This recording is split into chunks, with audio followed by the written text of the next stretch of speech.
बेना न्योता है तो लौदाई आजा बेना।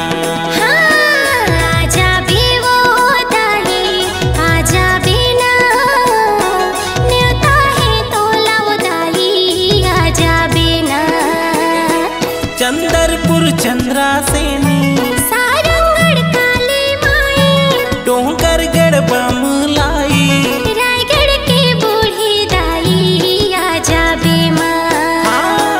आजा बेवो दाई आजा बेना न्योता है तो लौदाई आजा बेना। न्योता है तो लौदाई आजा बेना।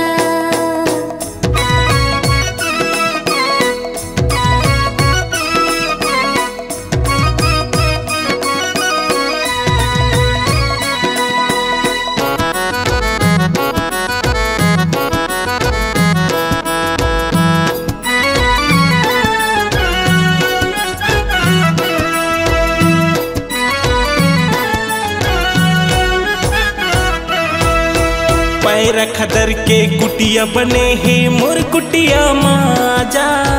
कहाँ पाहूँ महल अटारिया के भाग जगा जा।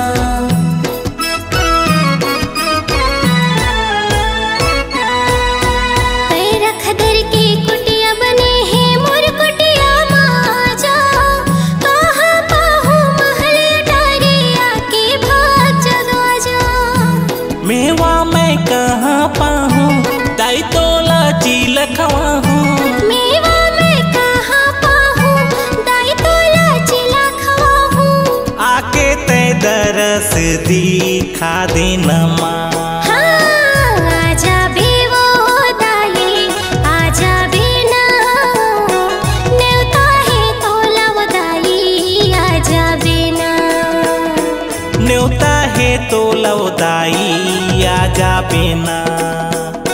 न्योता है तो लौदाई आजा बेना।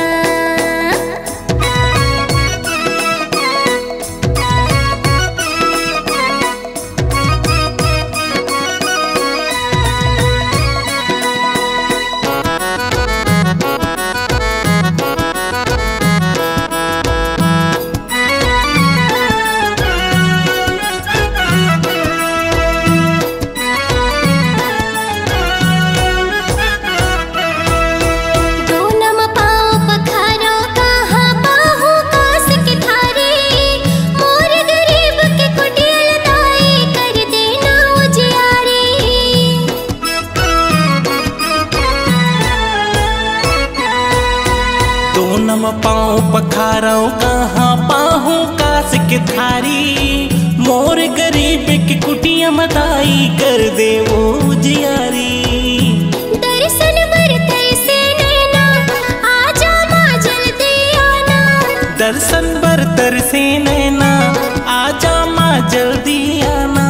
मोरो ते बिगड़ी बना देना माँ।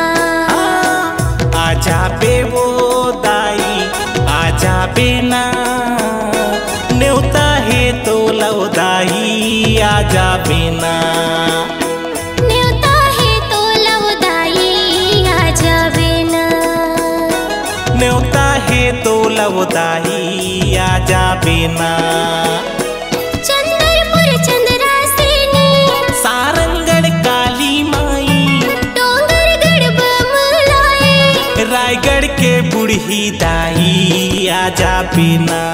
आजा बेवो दाई आजा बेना न्योता है तो लौदाई आजा बेना। न्योता है तो लौदाई आजा बेना।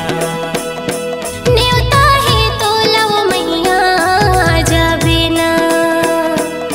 न्योता है तो लौदाई आ जाबे ना।